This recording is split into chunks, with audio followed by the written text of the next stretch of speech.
कैसी है ये दिल लगी। पार्ट 16। धरा का हाथ अभी भी हवा में कांप रहा था। अंतरा जमीन पर गिरी अपनी कलाई सहला रही थी। उसकी आंखों में हैरानी थी कि ये सीधी सादी धरा आज इतनी हिम्मत कहाँ से ले आई थी। धरा ने अपनी आंखों के आंसू पोंछे और बहुत ही ठंडी पर थरथराती आवाज में कहा, अंतरा, आप तो कहती थी ना कि मैं इस घर के लायक नहीं हूँ, पर देखिए आज आप इसी घर के फर्श पर धूल की तरह पड़ी हैं। धरा ने जिस जोर का तमाचा अंतरा के गाल पर जड़ा था, उससे अंतरा की महंगी लिपस्टिक उसके गालों तक फैल गई थी। धरा ने मेज पर रखा हुआ डिजिटल रिकॉर्डर उठाया और अंतरा की आंखों के सामने लहराते हुए बोली, तुम्हें अपनी खूबसूरती और अपनी जुबान पर बहुत नाज था ना। अब यही आवाज तुम्हें जेल की सलाखों के पीछे पहुंचाएंगी। तुमने प्रज्ञा सी के साथ जो किया, उसके लिए तो तुम्हें मौत भी कम पड़ेगी। धरा ने अपनी साड़ी के पल्लू को कमर में खोसा और प्रज्ञा की तरफ देखकर गुस्से में दांत पीसते हुए बोली, प्रज्ञा दी, अंतरा तो हमारी मेहमान है ना। अभी तक हमने इनकी बिल्कुल भी खातिरदारी नहीं की। थोड़ी खातिरदारी तो बनती है ना। प्रज्ञा ने अपनी उंगलियां चटकाई और मेज से एक परफ्यूम की बोतल उठाई और बोली, बिल्कुल भाभी, और वैसे भी अंतरा जी को मेकओवर का बहुत शौक है। क्यों ना हम इनका चेहरा थोड़ा और निखार दें। अंतरा ने दोनों को घूरते हुए कहा, पागल हो तुम लोग। उसने कार्तिक और अंकित की ओर देखते हुए कहा, कार्तिक, देखो ये पागल लड़कियां क्या कर रही हैं, बचाओ मुझे। पर कार्तिक नजरें फेर कर खड़ा हो गया था।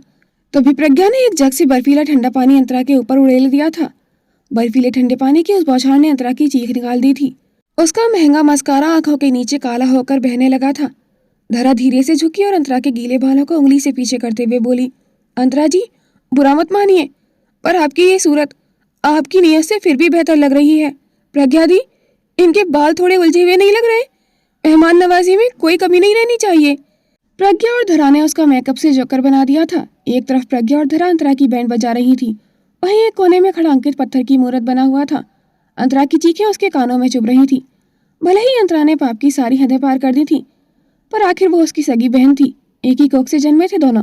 जब प्रज्ञा ने अंतरा के चेहरे पर वो पाउडर डालने के लिए हाथ उठाया, तो अंकित ने अपनी आंखें बंद कर ली थी और धीरे से अपना चेहरा दूसरी तरफ फेर लिया था। उसकी मुट्ठियां भीज गई थी। वह जानता था कि अंतरा इसी के लायक है, पर अपनी बहन को इस तरह जलील होते देखना उसके भाई वाले दिल के लिए बर्दाश्त से बाहर हो रहा था। कार्तिक ने अंकित की इस बेचैनी को देख लिया था। उसने सोफे से उठकर अंकित के कंधे पर हाथ रखा और बहुत ही धीमी आवाज में कहा, अंकित, बाहर जाओ, ठंडी हवा खाकर आओ। यहाँ जो हो रहा है वो एक अपराधी की सजा है, तुम्हारी बहन की नहीं। तुम ये नहीं देख पाओगे। अंकित ने बस एक बार कार्तिक की तरफ देखा। उसकी आंखों में नमी थी। उसने बिना कुछ बोले सर झुकाया और भारी कदमों से हॉल से बाहर निकल गया था। अंतरा चीखी। धरा ने उसके गाल पर और थप्पड़ जड़ दिया था और गुस्से में बोली, एक लड़की होकर दूसरी लड़की की जिंदगी कैसे खराब कर सकती हो तुम। अंतरा बौखलाई। इससे पहले कि वो कुछ और कर पाती, तभी बाहर पुलिस की गाड़ी का हॉर्न बजा था। धरा ने अंतरा के बिखरे हुए बालों को बड़े प्यार से संवारा और कहा, अंतरा जी, आपकी पार्लर सर्विस तो खत्म हो गई। अब बाहर कुछ लोग आए हैं जो आपको स्पेशल रिजॉर्ट जेल ले जाने के लिए तैयार हैं। वहाँ आपको सफेद रंग की साड़ियाँ और पत्थर जोड़ने का जिम सब मुफ्त में मिलेगा। प्रज्ञा ने अंतरा को धक्का देते हुए दरवाजे तक पहुंचाया और बोली, और सुनिए, अगली बार किसी के घर में सांप बनकर घुसने से पहले याद रखिएगा कि उस घर की बेटियां सपेरा बनने में भी माहिर हैं। अंतरा पागलों की तरह चिल्लाई, धरा, मैं तुझे जिंदा नहीं छोड़ूंगी। तू तू एक मामूली सी लड़की है। तुम क्या समझती हो खुद को। तभी प्रज्ञा ने अंतरा को पकड़कर कमरे से बाहर निकाल दिया था। अंतरा की हालत ऐसी थी कि वह ना तो रो पा रही थी और ना ही गुस्सा कर पा रही थी। पाउडर और पानी के उस लेप ने उसका दम घुटने जैसा कर दिया था। धरा और प्रज्ञा ने उसे दोनों तरफ से पकड़कर घसीटते हुए मेन गेट तक पहुंचाया।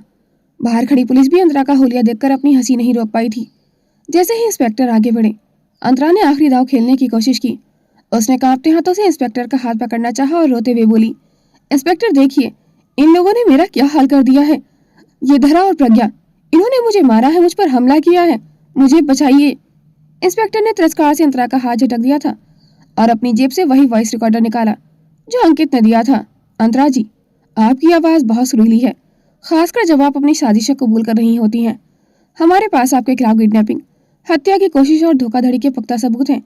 और रही बात हुलिये की, तो इसे हम आपकी विदाई का मेकअप समझ लेंगे। पुलिस ने जैसे ही अंतरा की कलाइयों में हथकड़ी लगाई, उसकी आवाज पूरे सन्नाटे में गूंज गई थी। अंतरा का घमंड पूरी तरह टूट चुका था। अंतरा को जब लेडी कांस्टेबल पकड़कर जीप की तरफ ले जाने लगी थी, तो वह पलट कर चिल्लाई, कार्तिक, तुम पछताओगे। तुम सब बर्बाद हो जाओगे। प्रज्ञा ने हाथ हिलाकर उसे बाय कहा और शरारत से बोली, टाटा अंतरा, जेल में पत्थर तोड़ते वक्त अपनी स्किन का ख्याल रखना, वहां एलोवेरा जेल नहीं मिलेगा ना। जीप का दरवाजा धड़ाम से बंद हुआ और सायरन बजाती हुई गाड़ी अंतरा को उसकी सही जगह यानी जेल की कालकोठरी की ओर ले गई थी। जैसे ही गाड़ी ओझल हुई, धरा और प्रज्ञा के चेहरे से वो शरारती मुस्कान गायब हो गई थी। उन्होंने पीछे मुड़कर देखा। अंकित अभी भी बगीचे के कोने में सर झुकाए खड़ा था। उसकी खामोशी चीख चीख कर कह रही थी कि अंतरा के पापा की सजा उसे भी भुगतनी पड़ रही है। प्रज्ञा धीरे से अंकित की ओर बढ़ी, पर कार्तिक ने उसे आंखों ही आंखों में रुकने का इशारा किया। कार्तिक जानता था कि इस वक्त अंकित को किसी की हमदर्दी की नहीं, बल्कि खुद को संभालने के लिए वक्त की जरूरत है। अंकित को अकेले छोड़ कार्तिक ने एक गहरी सांस ली। घर की दहलीज पर बिखरा हुआ वो पाउडर, जगह जगह गिरा हुआ पानी और अंतरा की उन साजिशों की कड़वाहट अब भी हवा में महसूस की जा सकती थी। सुबह की पहली किरण खिड़की के पर्दों को चीरकर अंदर आ रही थी। कार्तिक ने घड़ी की ओर देखा। सुबह के 6 बज चुके थे। रात भर के इस ड्रामे और भागदौड़ के बाद सबकी आंखों में थकान थी, पर मन को एक सुकून था कि बुराई का अंत हो गया था। कार्तिक ने रंजना को आवाज दी, जो सहमी हुई एक कोने में खड़ी सब देख रही थी। कार्तिक ने शांत लहजे में कहा, रंजना, अब ये सब साफ कर दो। ये जो फर्श पर दाग हैं और ये जो धूल फैली है, इसे पूरी तरह से मिटा दो। मैं चाहता हूँ कि जब सूरज पूरी तरह निकले तो इस घर के किसी भी कोने में उस औरत की एक भी निशानी बाकी न रहे। रंजना ने सिर हिलाया और तुरंत बाकी नौकरों के साथ सफाई के सामान के साथ जुट गई थी। प्रज्ञा और धरा वहीं पास में खड़ी थी। कार्तिक उनकी तरफ मुड़ा और हल्के से मुस्कुराते हुए बोला, तुम दोनों ने आज जो किया है उसके लिए कोई थैंक यू काफी नहीं होगा, पर सच कहूँ तो इतनी थकान के बाद भी नींद कोसों दूर है। धरा ने अपनी साड़ी का पल्लू ठीक किया। उसकी आंखों में अब भी थोड़ी नमी थी, लेकिन हिम्मत ज्यादा थी। उसने कार्तिक की ओर देखा और कहा, सिर्फ फर्श साफ करने से क्या होगा कार्तिक जी? रंजना से कहिए कि आज पूरे घर में गंगा जल छिड़के और हम नहाकर मंदिर में दिया जला देते हैं। इस घर की हवा को फिर से शुद्ध करना बहुत जरूरी है। प्रज्ञा ने चहकते हुए कहा, बिल्कुल भाभी, मैं माँ, रोहन भाई और प्रीति भाभी को घर वापस आने के लिए बोल देती हूँ। और रंजना, सफाई के बाद सबके लिए कड़क अदरक वाली चाय बनाना, आज उस चाय की सबसे ज्यादा जरूरत है। कार्तिक फिर से बगीचे की ओर देखने लगा था, जहाँ अंकित अभी भी बुद्ध बना खड़ा था। उसने धीरे से कहा, घर तो साफ हो जाएगा, लेकिन अंकित के मन पर जो बोझ है उसे साफ होने में वक्त लगेगा। तुम दोनों अंदर जाओ, मैं उसे देख कर आता हूँ। रंजना के झाड़ू लगाने की आवाज और पानी की बाल्टी की खनक ने घर के उस सन्नाटे को तोड़ दिया था। एक लंबी काली रात आखिरकार खत्म हो गई थी और एक नई सुबह की शुरुआत हो रही थी। कार्तिक के कदम धीमी आवाज के साथ बगीचे की घास पर पड़े। अंकित अब भी उसी जगह खड़ा था। उसकी पीठ कार्तिक की तरफ थी, पर उसके कांपते हुए कंधों से साफ पता चल रहा था कि वह खुद को रोने से रोकने की नाकाम कोशिश कर रहा है। कार्तिक ने पास जाकर अंकित के कंधे पर हाथ रखा। अंकित चौंक गया था, पर जब उसने कार्तिक की आंखों में वही पुराना बड़ा भाई वाला प्यार देखा तो उसकी नजरें झुक गई थीं। कार्तिक ने धीरे से अपना हाथ बढ़ाया और अंकित के बिखरे हुए बालों में बड़े प्यार से हाथ फेरते हुए मध्यम आवाज में कहा, अंकित, बहुत बड़ा हो गया है तू। आज तूने जो किया उसे करने के लिए दिल चाहिए। कार्तिक के इन अल्फाजों ने जैसे अंकित के दिल के बांध को तोड़ दिया था। अंकित अब खुद को रोक नहीं पाया था। वह फौरन पलटा और कार्तिक के सीने से लग गया था। उसके आंसू कार्तिक की शर्ट को भिगोने लगे थे। कार्तिक ने भी एक बड़े भाई की तरह उसे मजबूती से अपने सीने से लगा लिया था, मानो वह उसे दुनिया के सारे दुखों से बचा लेना चाहता हो। अंकित ने रुंधे हुए गले से कहा, sorry boss, I am so sorry. Antara di ने जो किया उसका बोझ मेरे सीने पर पत्थर जैसा लग रहा है। आपने और इस परिवार ने मुझ जैसे एक ड्राइवर के बेटे को सगे भाई जैसा प्यार और रुतबा दिया, और मेरी बहन ने उसकी बात पूरी होने से पहले ही। कार्तिक ने अंकित को हल्का सा डांटा और उसे अपने सीने से थोड़ा अलग कर उसकी आंखों में देखते हुए कहा, चुप कर। फिर से वही बात, कितनी बार कहा है कि प्रदीप अंकल सिर्फ ड्राइवर नहीं, पापा के दोस्त जैसे थे, और दोस्त दोस्त होता है, कुछ और नहीं। और हमने कभी तुझको इस घर से अलग समझा है क्या? अंकित ने अपनी आंखें पहुंची और हल्का सा मुस्कुराने की कोशिश की। कार्तिक ने उसे थोड़ा सहज करने के लिए अपना लहजा बदला और कुछ सोचते हुए शरारती अंदाज में पूछा, वैसे एक बात बता, तूने इतना सब प्लान कब किया? वो रिकॉर्डर, वो पुलिस को बुलाना, मुझे तो भनक तक नहीं लगने दी तूने। कब से चल रहा था ये सब? हमारा एक्चुअल प्लान तो अलग था ना? अंकित ने एक गहरी सांस ली और कहा, बॉस। अंकित के चेहरे पर एक हल्की सी मुस्कान आई। जो उसकी आंखों की उदासी को छुपाने की कोशिश कर रही थी। उसने नजरें झुकाकर कार्तिक से कहा, बॉस, अब वो सब जानकर क्या करोगे? जो बीत गई सो बात गई, अब तो सब ठीक हो गया ना? पर असल में अंकित वह सच कार्तिक को बताना ही नहीं चाहता था। वह नहीं चाहता था कि कार्तिक को पता चले कि उसने प्रज्ञा को उस रात घर से बाहर निकाला था। फ्लैशबैक। रात का सन्नाटा था और प्रज्ञा दरवाजे पर खड़ी रो रही थी। उसने अंकित को पुकारा। उसकी आवाज में दर्द और अधिकार दोनों थे। अंकित ने जैसे ही दरवाजा खोला, प्रज्ञा ने उसकी आंखों में देखते हुए कहा, मैं जानती हूँ अंकित, तुम भी मुझसे उतना ही प्यार करते हो जितना मैं तुमसे। तुम पहले मुझे प्रज्ञा कहते थे और अब जब से अंतरा दी वापस आई हैं, तुम मुझे प्रज्ञा मैम कहने लगे हो। तुम मुझसे अपनी नजरें क्यों चुरा रहे हो? प्रज्ञा का रोना, उसका ये सवाल अंकित के दिल को चीर रहा था। प्रज्ञा ने चीखते हुए कहा, तुम जानते हो अंकित, मेरा गुस्सा कितना खतरनाक है। चुपचाप दरवाजा खोलो और मुझे अंदर आने दो। तुम्हें चोट लगी है। लेकिन अंकित ने पत्थर दिल बनकर दरवाजा नहीं खोला था। वह जानता था कि अगर उसने प्रज्ञा को अंदर आने दिया या अपना प्यार कबूल कर लिया तो अंतरा को शक हो जाएगा। वह काफी समय से अंतरा के खिलाफ सबूत इकट्ठे कर रहा था। वह अंतरा के सामने ऐसा नाटक कर रहा था जैसे वह उसका वफादार भाई है और हर गलत काम में उसके साथ है। कार्तिक को कोई ठोस सबूत नहीं मिल पा रहा था, इसलिए उसने खुद ही ऐसी बिसात बिछाई कि अंतरा अपने ही जाल में फंस जाए और खुद अपने गुनाह कबूल कर ले। लेकिन उसे क्या पता था कि जिस वक्त वह अंतरा को उकसा रहा था, प्रज्ञा खिड़की के पास खड़ी होकर गलती से सब सुन चुकी थी। उसे लग रहा था कि अंकित उसे धोखा दे रहा है। अंकित की आंखों के सामने रात का मंजर एक फिल्म की तरह घूमने लगा था। कार्तिक उसे गौर से देख रहा था, पर अंकित के मन में जो उथल पुथल मची थी उसका अंदाजा लगाना भी मुश्किल था। रात जब अंकित ने खिड़की के पास प्रज्ञा की परछाई देखी तो उसके हाथ पांव ठंडे पड़ गए थे। उसने देख लिया था कि प्रज्ञा वहां छुपकर उसकी और अंतरा की बातें सुन रही है। अगर अंतरा की नजर उस पर पड़ जाती तो वह प्रज्ञा को जान से मार देती।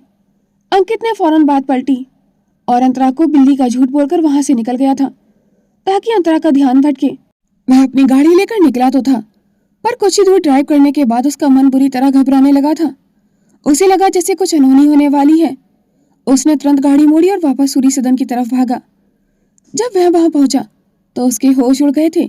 प्रज्ञा बदहवास होकर भागने की कोशिश कर रही थी और अंतरा के भेजे हुए कुछ किराए के गुंडों ने उसे घेर लिया था। वे उसे जान से मारने ही वाले थे कि अंकित ने अपनी गाड़ी की हेडलाइट्स उन पर मारी।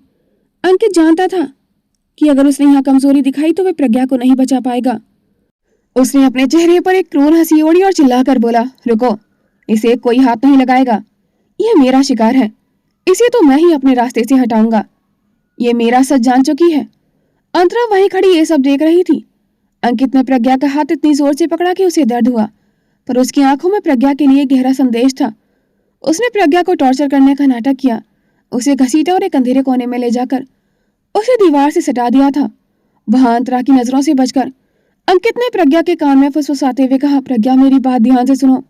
अगर जान प्यारी है तो चुप रहो। मैं जो भी कर रहा हूँ वो नाटक है। अंतरा दी को फंसाने के लिए मुझे उसका भरोसा जीतना ही होगा। तुम बस मुझ पर यकीन रखो, मैं तुम्हें कुछ नहीं होने दूंगा। प्रज्ञा, जो पहले अंकित को नफरत भरी नजरों से देख रही थी, उसकी बातें सुनकर दंग रह गई थी। अंकित ने उसे सजा देने का बहाना बनाकर वहां से सुरक्षित निकाला और उसे पूरा प्लान समझा दिया था। उसे कब और कैसे हॉस्पिटलाइज्ड होने का नाटक करना है ताकि अंतरा का खेल खत्म हो सके।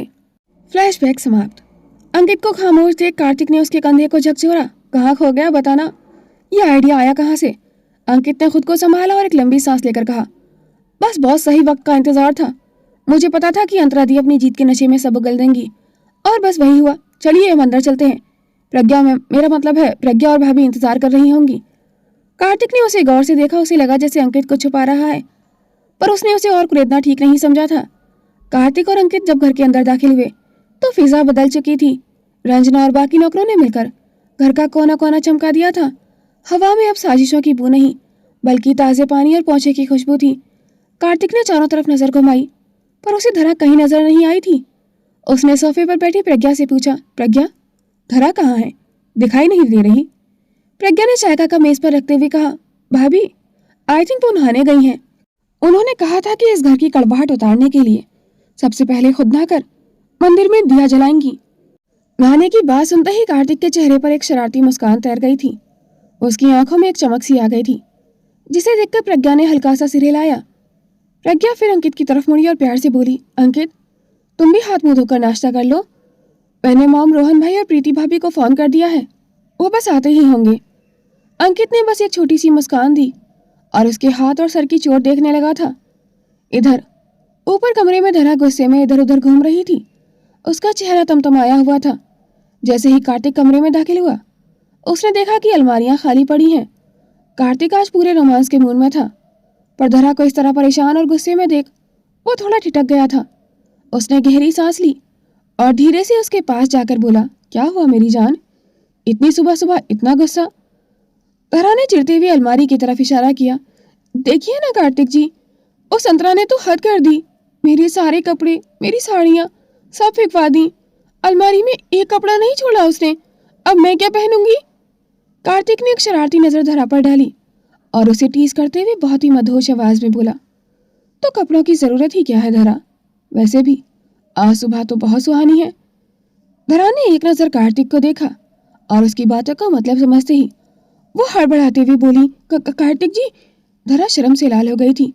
उसने पीछे हटने की कोशिश की, पर कार्तिक ने उसे मौका नहीं दिया था। इससे पहले कि धरा कुछ और कह पाती, कार्तिक ने झटके से उसे अपनी बाहों में उठा लिया था। धरा के मुंह से एक हल्की सी आवाज निकली और उसने घबराकर कार्तिक के गले में हाथ डाल दिए थे। कार्तिक जी, क्या कर रहे हैं आप? छोड़िए मुझे, कोई देख लेगा। धरा बुरी तरह झिझक रही थी। कार्तिक उसे बाहों में लिए सीधा बाथरूम की तरफ कदम बढ़ाने लगा था और मुस्कुराते हुए बोला, कोई नहीं देख रहा, और वैसे भी गंगा जल तो बाद में छिड़केंगे, पहले हम दोनों इस मेकओवर वाली थकान को एक साथ धो लेते हैं। वैसे भी मैं सेव वाटर सेव लाइफ में बिलीव करता हूँ। वह मुस्कुराते हुए उसे बाथरूम में ले आया था। कार्तिक ने बाथरूम का दरवाजा अपनी पीठ से धीरे से बंद किया और धरा को नीचे उतारा, पर उसकी कमर से अपनी पकड़ ढीली नहीं की थी। उसे अपनी बाहों के घेरे से आजाद नहीं किया था। शावर के पास की ठंडी टाइल्स और कार्तिक के शरीर की गर्माहट के बीच दबी धरा को समझ नहीं आ रहा था कि वे कहाँ देखे। कार्तिक ने झुककर अपनी नाक धरा की गर्दन पर रख ली, जिससे धरा के पूरे शरीर में एक सिहरन सी दौड़ गई थी। कार्तिक ने गहरी सांस लेते हुए कहा, जान, तुम्हारी ये खुशबू मुझे एक अजीब सा सुकून देती है। धरा ने झिझकते हुए अपनी आंखें कसकर बंद कर ली थी। धरा की धड़कनें इस वक्त उसके सीने में किसी आजाद पंछी की तरह फड़फड़ा रही थीं।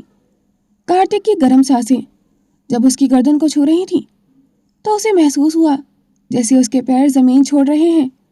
कार्तिक ने धीरे से अपना हाथ बढ़ाकर शावर की नॉब को घुमा दिया था। पलक झपकते ही गुनगुने पानी की नन्ही बूंदें उन दोनों पर बरसने लगी थीं। अचानक हुए इस एहसास से धरा के मुंह से एक सिसकी निकली और उसने अनजाने में कार्तिक की शर्ट को अपनी मुट्ठियों में कस लिया था। कार्तिक जी, कार्तिक जी, ये क्या कर रहे हैं आप? छोड़िए ना, कोई आ जाएगा। कार्तिक ने शरारत से उसके कान की लौ को अपने होठों से छुआ और फुसफुसाया, दरवाजा बंद है धरा। धरा ने उसकी बात सुनकर भीगी हुई पलकों के बीच से उसे देखा। पानी की बूंदें उसके चेहरे से फिसलकर नीचे उतर रही थीं, जिससे उसकी सादगी और भी निखर उठी थी। कार्तिक की आंखों में इस वक्त प्यार और शरारत का एक गहरा समंदर था। उसने अपनी उंगलियों से धरा के चेहरे पर चिपकी हुई भीगी लटों को हटाया और उसके कान के पास झुककर फुसफुसाया, धरा, आज इस वक्त को रुक जाने दो। आज तो अपनी शेरनी बीवी को इनाम देना बनता है ना। धरा का चेहरा शर्म से इतना लाल हो गया था कि उसे लग रहा था कि अभी खून छलक पड़ेगा। उसने अपनी कांपती उंगलियों से कार्तिक की शर्ट के बटनों को भींच लिया था। जब कार्तिक का हाथ उसकी कमर से सरकते हुए थोड़ा ऊपर आया, तो धरा की सांस अटक गई थी। धरा ने घबराहट को छुपाते हुए कहा, वो कार्तिक जी, हम ऐसा कुछ। धरा ने अपनी बात अधूरी छोड़कर सिर झुका लिया था। वो डर रही थी कि कहीं पिछली बार की तरह कार्तिक के उसे पेट पर छूने पर वो पैनिक ना करने लगे, क्योंकि उसे उस वक्त बस दिनेश की घिन भरी छुअन याद आती थी। धरा ने मासूमियत से आंखें बंद कर ली थी। उसकी मासूमियत कार्तिक को और भी दीवाना बना रही थी। उसने धरा की ठुड्डी ऊपर उठाई। धरा की पलकें डर और चाहत के मारे फड़फड़ा रही थीं। कार्तिक ने बहुत ही धीरे से कहा, ऐसा कुछ क्या धरा, साफ साफ बोलो। कार्तिक ने उसकी आंखों में देखते हुए पूछा। वो समझ तो नहीं पा रहा था कि धरा क्या कहना चाहती है, पर धरा को इस तरह छेड़ने में उसे अलग ही सुकून मिल रहा था। कार्तिक ने अचानक कोल्ड शावर का नॉब घुमा दिया था। जैसे ही बर्फीले ठंडी पानी की फुहार उन दोनों पर गिरी, धरा की एक दबी हुई आवाज निकली और वे बिना सोचे समझे कार्तिक के सीने से पूरी तरह चिपक गई थी। पानी ने उसकी साड़ी को शरीर से सटा दिया था, जिससे उसकी मासूमियत और भी कातिलाना लग रही थी। धरा कांपते हुए बोली, ठंडा है कार्तिक जी, बंद कीजिए। पर कार्तिक ने उसे और कसकर थाम लिया था और उसके गीले चेहरे को चूमते हुए बोला, ठंड लग रही है तो फिर और पास आ जाओ। धरा की हकलाहट अब पूरी तरह गायब हो चुकी थी क्योंकि उसकी आवाज ही नहीं निकल रही थी। कार्तिक ने जैसे ही धरा के करीब झुककर उसके पेट पर अपने होठ रखे, उसने महसूस किया कि धरा का शरीर पूरी तरह सुन पड़ गया है। भेग पत्थर की मूरत जैसी हो गई थी। कार्तिक ने ऊपर देखा तो उसके होश उड़ गए थे। धरा ने अपनी सांसें रोक ली थी। उसकी आंखें फटी की फटी थी और वे बुरी तरह कांप रही थी। धरा की ये हालत देख कार्तिक का सारा रोमांस एक पल में चिंता में बदल गया था। उसे तुरंत याद आया कि दिनेश ने उसे कितना टॉर्चर किया था। उस जालिम इंसान की वजह से धरा के मन में पुरुषों के स्पर्श को लेकर एक गहरा खौफ बैठ गया था। कार्तिक इतने दिन में यह तो जान चुका था कि धरा को पेट पर छूने से ट्रॉमा ट्रिगर हो जाता है। वह जब भी कार्तिक के करीब आती थी तो वो पुराने जख्म ताज़ा हो जाते थे। कार्तिक ने तुरंत शावर का नॉब बंद किया और पानी की आवाज़ थमते ही उसने धरा को अपने सीने से मजबूती से लगा लिया था। वह उसे थपथपाते हुए घबराकर बोला, ब्रीथ ब्रीथ जान, सांस लो। धरा, मैं हूँ कार्तिक, कोई तुम्हें चोट नहीं पहुंचाएगा, सांस लो। कार्तिक की आवाज़ सुनकर धरा की आंखों में जैसे जान आ गई थी। उसने एक लंबी और तड़पती हुई सांस ली और फूट फूट कर कार्तिक के सीने से लगकर रोने लगी थी। उसकी सिसकियों से पूरा बाथरूम गूंज उठा था। कार्तिक ने बहुत प्यार से उसके भीगे बालों को सहलाया और उसे शांत करने लगा था। डरते नहीं है जान, शांत हो जाओ, देखो सब ठीक है, कार्तिक ने उसके कान के पास बहुत ही कोमल आवाज में कहा। धरा ने अपनी सिसकियों के बीच हकलाते हुए कहा, हम अच्छी पत्नी नहीं है ना कार्तिक जी? आप भी सोचते होंगे कि कैसी लड़की है ये, आप हमें इतना प्यार करते हैं और हम इससे पहले कि धरा अपनी बात पूरी कर पाती, कार्तिक ने उसके होठों पर अपनी उंगली रख दी थी। उसने धरा की आंखों में झांका जिनमें बेपनाह दर्द था। कार्तिक ने बहुत ही संजीदगी से कहा, मैं कुछ नहीं सोचता जान, और कभी ऐसा सोचना भी मत। मैं जानता हूँ तुम किस ट्रॉमा से गुजरी हो। मुझे पता है कि जब जब मैं इस तरह तुम्हारे करीब आता हूँ तो वो पुरानी यादें तुम्हें डराने लगती हैं। पर धरा, मैं वो इंसान नहीं हूँ। मैं तुम्हें दर्द देने के लिए नहीं, तुम्हारे दर्द को बांटने के लिए तुम्हारे करीब आता हूँ। धरा ने कार्तिक के हाथ को पकड़ लिया था और अपनी कांपती आवाज में बोली, हमें थोड़ा वक्त लगेगा कार्तिक जी। कार्तिक ने उसके माथे को चूमा और मुस्कुराते हुए कहा, मेरे पास पूरी जिंदगी है तुम्हारा इंतजार करने के लिए। जब तक तुम खुद पूरी तरह तैयार नहीं होती, मैं इंतजार करूंगा। कार्तिक ने धरा के गालों के आंसू पोंछे और उसे अपनी बाहों में थोड़ा ढीला छोड़ा ताकि वे सहज महसूस कर सके और उसे टॉवल लपेटकर सीने से लगा लिया था। वहीं दूसरी तरफ हॉल में खुशियों और सुकून की वापसी हो चुकी थी। सुनैना जी, रोहन और प्रीति के घर में कदम रखते ही सूरी सदन की रौनक वापस लौट आई थी। प्रज्ञा ने उन्हें सारी कहानी सुना दी थी, कैसे अंकित ने ढाल बनकर सबकी रक्षा की और धरा ने कैसे अंतरा के घमंड को मिट्टी में मिला दिया। सुनैना जी ने अंकित के सिर पर हाथ रखकर आशीर्वाद दिया, पर अंकित की नजरें अभी झुकी हुई थीं। वह अभी अपराध बोध और थकान के बीच झूल रहा था। तभी प्रज्ञा सोफे से उठते हुए बोली, माँ, मैं जरा कमरे में जाती हूँ, थोड़ी थकान लग रही है। सुनैना जी ने चिंता से कहा, हाँ बेटा, तुम जाओ और आराम करो, चोट भी तो लगी है तुम्हें। प्रज्ञा ने 2 कदम बढ़ाए ही थे कि अचानक हल्का सा लड़खड़ाई और एक छोटी सी चीख के साथ गिरने का नाटक किया। अंकित, जो पास में ही खड़ा था, बिजली की फुर्ती से झपटा और उसे अपनी मजबूत बाहों में थाम लिया था। प्रज्ञा का चेहरा अंकित के सीने के बेहद करीब था। सुनैना जी हड़बड़ा गई थी। अरे संभल कर प्रज्ञा बेटा, रुको, मैं कार्तिक को आवाज देती हूँ, वो तुम्हें कमरे तक छोड़ देगा। रोहन तो पता नहीं कहाँ बिजी है, शायद प्रीति के साथ होगा। प्रज्ञा ने शरारत से अंकित की आंखों में देखते हुए कहा, अरे नहीं माँ, कार्तिक भाई तो भाभी के साथ बिजी होंगे, अंकित है ना। और वैसे भी माँ, मेरे लिए तो जैसे कार्तिक भाई वैसे अंकित। अंकित के गले का थूक सूख गया था। वो समझ गया था कि प्रज्ञा उसे बुरी तरह फंसा रही है। सुनैना जी ने प्यार से कहा, हाँ ये भी ठीक है, अंकित बेटा इसे ऊपर छोड़ाओ। अंकित ने बिना कुछ बोले प्रज्ञा को अपनी बाहों में उठाया। जैसे ही वे उसे ऊपर कमरे में ले जाकर बेड पर लिटाने लगा, प्रज्ञा ने मौका पाकर अपने दोनों हाथ अंकित के गले में डाल दिए थे और उसे झटके से अपनी ओर खींच लिया था। अंकित का संतुलन बिगड़ा और वह प्रज्ञा के चेहरे के ठीक ऊपर झुक गया था। अंकित घबराकर बोला, ये क्या कर रही हो प्रज्ञा? कोई देख लेगा, छोड़ो मुझे। प्रज्ञा ने एक तिरछी और नोटी मुस्कान के साथ अंकित की आंखों में देखते हुए फुसफुसाकर कहा, नीचे तो मैं तुम्हारी बहन जैसी थी ना, अब यहाँ कमरे में क्या हुआ अंकित?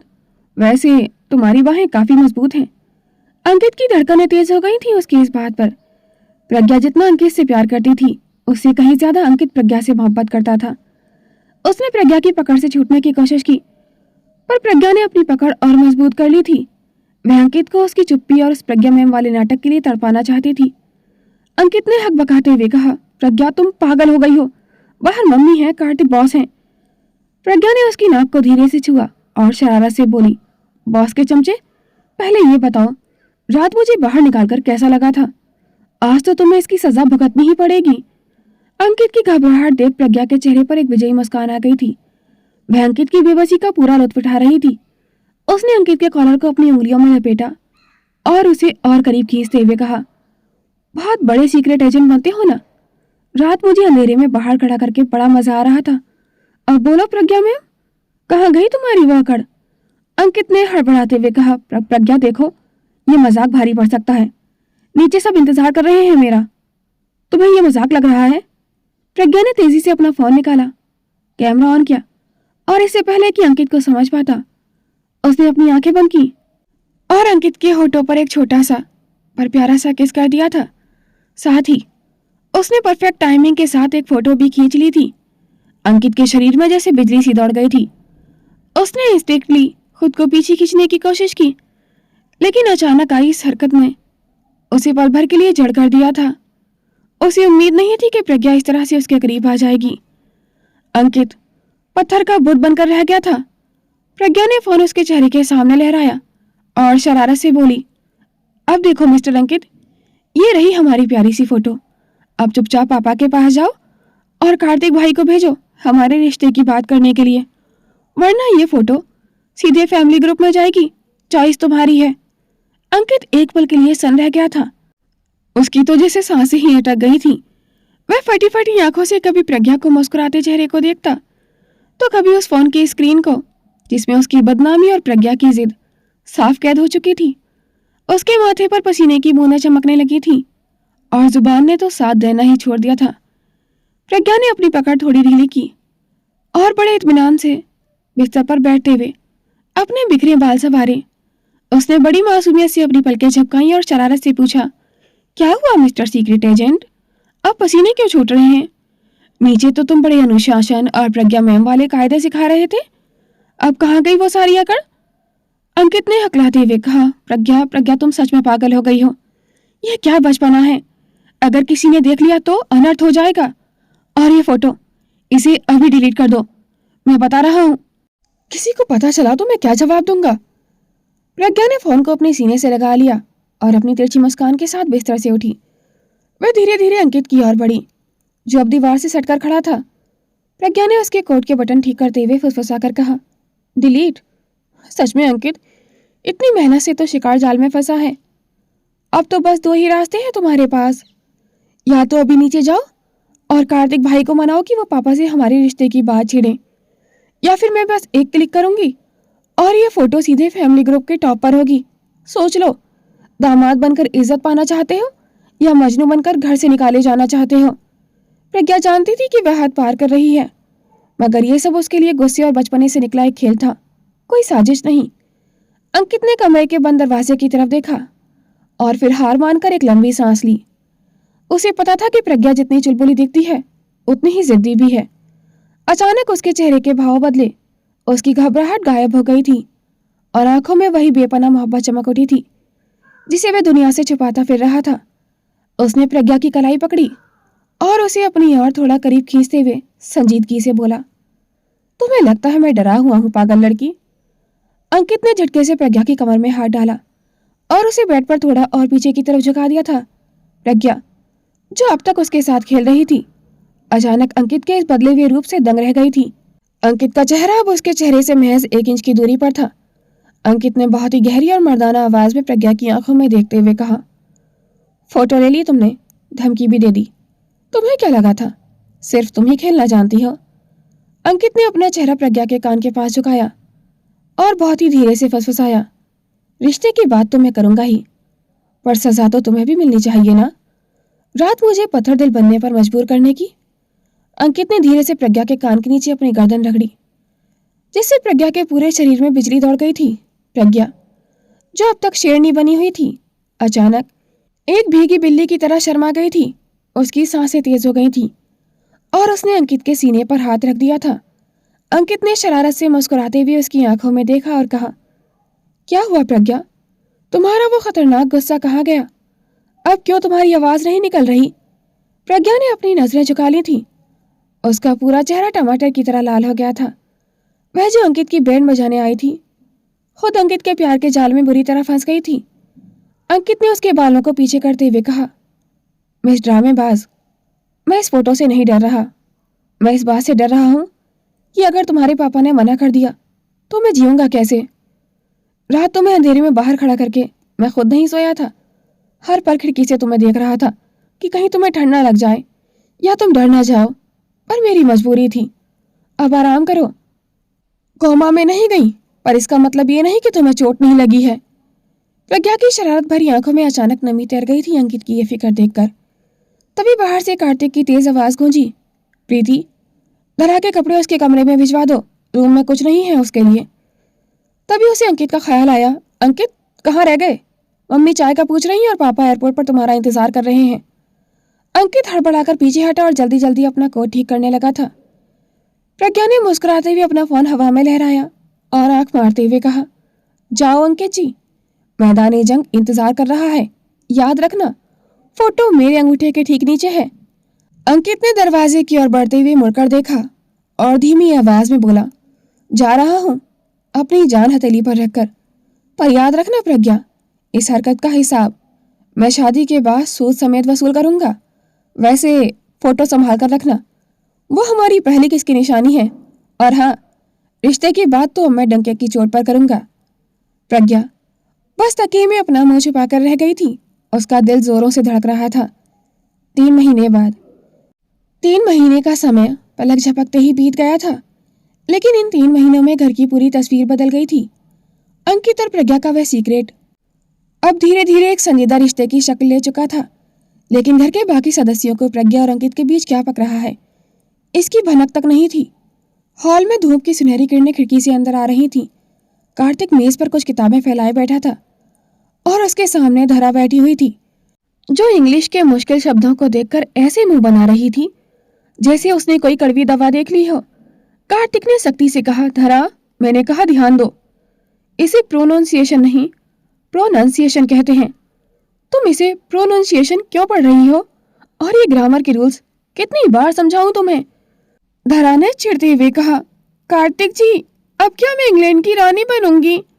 मुझे तो बस इतनी इंग्लिश सीखनी थी कि लोग मुझे अनपढ़ न समझें। आप तो एकदम खड़ूस प्रोफेसर बन जाते हैं। और आप जानते भी हैं कार्तिक जी, सुबह के 2 घंटे हो गए हैं, मेरा सिर घूमने लगा है। ये टेंस और प्रीपोजिशन मेरे बस की बात नहीं है। मैं हिंदी और संस्कृत में ही अच्छी हूं ना। कार्तिक ने चश्मा उतारकर अपनी थकान भरी आंखों को मला, फिर मुस्कुराते हुए धरा का हाथ थाम लिया था। उसकी आवाज में अब सख्ती नहीं थी, बल्कि एक अजीब सी कशिश थी। कार्तिक ने गहरी सांस लेते हुए कहा, तुम हर रूप में अच्छी हो धरा, पर मैं चाहता हूं कि तुम जब बाहर निकलो तो कोई तुम्हारी सादगी को तुम्हारी कमजोरी ना समझे।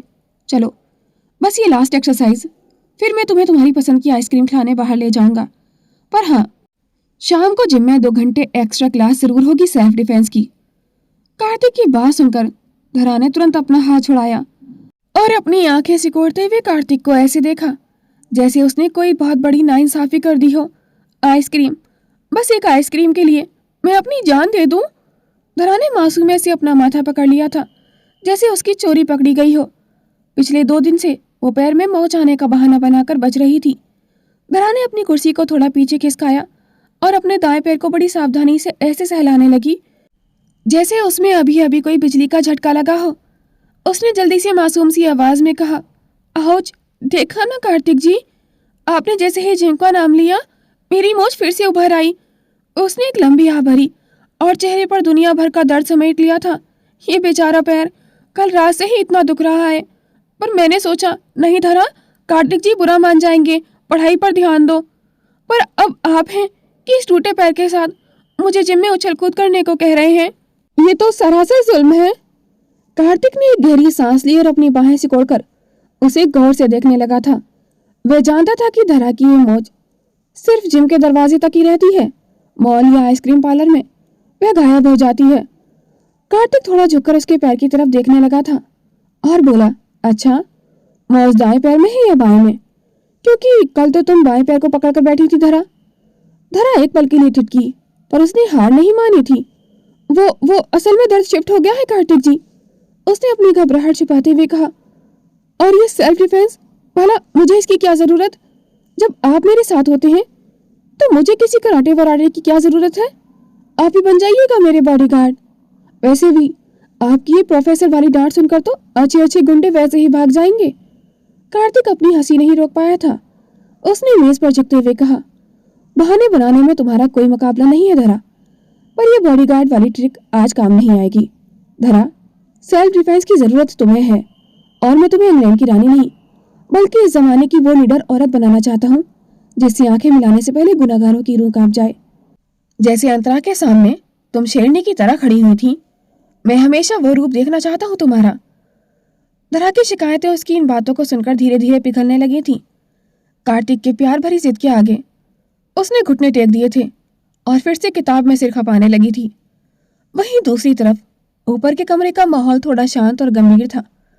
डॉक्टर ने प्रीति को सख्त बेड रेस्ट की सलाह दी थी क्योंकि उसकी प्रेगनेंसी में कुछ कॉम्प्लिकेशंस आ गई थी। उसकी प्रेगनेंसी 6 मंथ की हो चुकी थी। घर के सभी सदस्य उसकी सेहत को लेकर काफी सतर्क थे। प्रज्ञा, जो पहले सिर्फ मस्ती में रहती थी, अब एक जिम्मेदार नंद की तरह प्रीति का ख्याल रख रही थी। वह ताजे फलों का जूस लेकर कमरे में दाखिल हुई और बोली, भाभी, ये लीजिए जूस। और खबरदार, जो आपने उठने की कोशिश भी की तो अम्मी ने साफ कहा है आपको पैर भी जमीन पर नहीं रखना है। प्रीति ने धीमे से मुस्कुराते हुए कहा, अरे प्रज्ञा, मैं ठीक हूँ, बस थोड़ा भारीपन महसूस होता है। रोहन और मम्मी ने तो मुझे कैद ही कर लिया है। प्रज्ञा ने मुस्कुराते हुए कहा, भाभी, अगर आपने अपनी कसम न दी होती ना तो शायद भाई अपने एग्जाम देने भी नहीं जाते। बहुत प्यार करते हैं रोहन भाई आपसे। प्रीति के चेहरे पर एक शर्मीली मुस्कान फैल गई थी, लेकिन अगले ही पल उसकी आंखों में थोड़ी फिक्र भी झलक उठी थी। उसने जूस का गिलास हाथ में लेते हुए एक लंबी सांस भरी और बोली, जानती हूँ प्रज्ञा, रोहन का तो दिल यहीं लगा रहता है, पर क्या करूं, उनका करियर भी तो जरूरी है। मुझे तो समझ ही नहीं आया उनका लॉजिक। अगर प्रेगनेंसी की वजह से तुम एग्जाम नहीं दे सकती तो मुझे भी एग्जाम नहीं देने। पर सच कहूं, इस 2 महीने के सफर में अगर तुम सब साथ ना होते तो मैं शायद अपनी हिम्मत ही हार देती। यह बिस्तर अब मुझे काटने को दौड़ता है। प्रज्ञा ने बड़े प्यार से प्रीति के माथे पर हाथ फेरा और उसके सिरहाने बैठ गई थी। भाभी, बस 3 महीने और, फिर घर में जब छोटा सा नन्हा रोहन या नन्ही प्रीति आ जाएगी तब आप खुद ही कहेंगी, काश थोड़े दिन और आराम करने को मिल जाता। लेकिन तब तो आपकी ड्यूटी ही लग जाएगी। और रही बात रोहन भैया की, तो उन्होंने मुझे सुबह ही कहा था कि जैसे ही एग्जाम खत्म होगा वह आपके लिए वो मज़ेदार चाट लेकर आएंगे जो डॉक्टर ने मना की है, पर सिर्फ 1 चम्मच। तभी कमरे के बाहर से भारी जूतों की आहट सुनाई थी। प्रज्ञा का दिल जोरों से धड़कने लगा था। वह इस आहट को हजारों के बीच पहचान सकती थी। अंकित दरवाजे पर खड़ा था। उसके हाथ में कुछ मेडिकल रिपोर्ट्स और फलों की एक टोकरी थी। उसने मुस्कुराते हुए पूछा, इजाजत है या फिर ननंद भाभी की सीक्रेट बातें चल रही हैं? अंकित की आवाज सुनते ही प्रज्ञा ने अपनी मुस्कान छुपाने की कोशिश की, पर उसकी आंखें चमक उठी थी। वह तुरंत उठ खड़ी हुई। अंकित ने प्रीति की ओर देखते हुए कहा, भाभी, रोहन का फोन आया था, वो एग्जाम सेंटर पहुंच गया है। उसने बार बार कहा है कि मैं खुद आकर देखूं कि आपने जूस पिया है या नहीं। और ये रही आपकी नई रिपोर्ट्स। डॉक्टर का कहना है कि अगर आप ऐसे ही खुश रहेंगी तो कॉम्प्लिकेशंस धीरे धीरे कम हो जाएंगे। प्रीति ने मुस्कुराते हुए कहा, शुक्रिया अंकित, तुम दोस्त नहीं, सच में छोटे भाई जैसा फर्ज निभा रहे हो। अंकित ने मुस्कुराकर दवाइयां और रिपोर्ट्स टेबल पर रख दी थी। प्रज्ञा उसे देखकर शरारत से मुस्कुराई और धीरे से फुसफुसाते हुए उसके पास ही गुजरी और थोड़ा झुक के बोली, मिस्टर होने वाले दामाद जी, आज तो पापा घर पर ही हैं। क्या इरादा है मिस्टर मजनू? 3 महीने हो गए हैं। वो फोटो आज भी मेरे फ़ोन के फेवरेट फोल्डर में है। भाभी की तबीयत अब बेहतर है। आज पापा और कार्तिक भाई से बात करने का इससे अच्छा मौका नहीं मिलेगा। या फिर मैं सेंड कर दूं? अंकित ने पीछे मुड़कर प्रज्ञा की आंखों में देखा। प्रज्ञा की आंखों में वही पुरानी शरारत थी, पर अंकित की आंखों में अब एक जिम्मेदारी का एहसास था। उसने बहुत धीमे से प्रीति की नजर बचाकर प्रज्ञा का हाथ दबाया और धीमी आवाज में बोला, धमकी देना तुम्हारी आदत है प्रज्ञा, पर आज मैं खुद नहीं रुकने वाला। वैसे भी मुझे उस फोटो से कोई डर नहीं, मेरा खुद का फैसला है। कार्तिक भाई नीचे ही है ना, आज फैसला होकर रहेगा। बस दुआ करना कि वो मुझे घर से बाहर ना फेंक दें। अंकित धीरे से प्रज्ञा के करीब आया, मानो रिपोर्ट्स मेज पर रख रहा हो। उसने झुककर प्रज्ञा के कान में बहुत ही धीमी आवाज में कहा, आज रोहन घर पर नहीं है, मम्मी नीचे रसोई में है और कार्तिक भाई धरा भाभी को प्रोनाउंसिएशन सिखाने में बिजी है। आज मैं कार्तिक भाई से बात करने वाला हूँ। बहुत हो गया ये लुका छुपी का खेल। प्रज्ञा की सांसें थम गई थी। उसने अंकित का हाथ धीरे से दबाया और फुसफुसाते हुए बोली, सच में डर तो नहीं जाओगे? याद रखना भाई का गुस्सा बहुत तेज है। अंकित ने मुस्कुराते हुए कहा, तुम्हारी फोटो वाली धमकी से तो कम ही होगा। वैसे उस फोटो में तुम बहुत क्यूट लग रही थी, पर अब वो हकीकत में चाहिए मुझे। वहीं नीचे कार्तिक और धरा की क्लास। सीढ़ियों के नीचे से कार्तिक की आवाज फिर से गूंजी, धरा ध्यान कहाँ है तुम्हारा? मैंने कहा गवर्नमेंट में एन साइलेंट होता है। गवर्नमेंट नहीं, सही उच्चारण के साथ बोलो। और तुम बार बार ऊपर क्या देख रही हो? धरा ने हड़बड़ाते हुए कहा, वो कार्तिक जी, मुझे लगा प्रज्ञा और अंकित जी ऊपर कुछ बात कर रहे हैं। अंकित जी आजकल काफी देर रुकते हैं ना? कार्तिक के हाथ में मौजूद पेन एक पल के लिए रुक गया था। उसकी आंखों में एक गहरी सोच उतर आई थी। उसने ऊपर की ओर देखा और फिर वापस नोटबुक पर नजरें टिका दी थी। अंकित मेरा दोस्त है धरा, और वो प्रीति का ख्याल रखने में प्रज्ञा की मदद कर रहा है। चलो पढ़ाई पर ध्यान दो। पर कार्तिक के लहजे में कुछ ऐसा था जिससे लग रहा था कि उसने कुछ तो भांप लिया है। उसके माथे पर सख्त लकीरें उभर रही थीं। कुछ देर बाद वह अंकित को अंदर आने का बोलकर अपने स्टडी रूम में चला गया था। अंकित ने गहरी सांस ली और कार्तिक के पीछे पीछे चल दिया था। उसे पता था कि आज की ये मुलाकात या तो उसे इस घर का दामाद बना देगी या फिर हमेशा के लिए पराया। To be continued. दोस्तों, अब इस स्टोरी के 2 पार्ट बचे हैं और कल के पार्ट में देखना मजेदार होगा कि दिनेश और अंतरा को उनके किए की सजा कोर्ट किस तरीके से देता है। और आज का पार्ट आपको कैसा लगा? कमेंट सेक्शन में अपनी राय जरूर शेयर कीजिएगा। आपका एक प्यारा सा कमेंट मुझे लिखने के लिए बहुत ज़्यादा मोटिवेट करता है, तो प्लीज़ कमेंट करें, लाइक करें और स्टोरी को हाइप करें। Thanks for watching. Please like, comment and share this video. Don't forget to subscribe my YouTube channel for more interesting videos.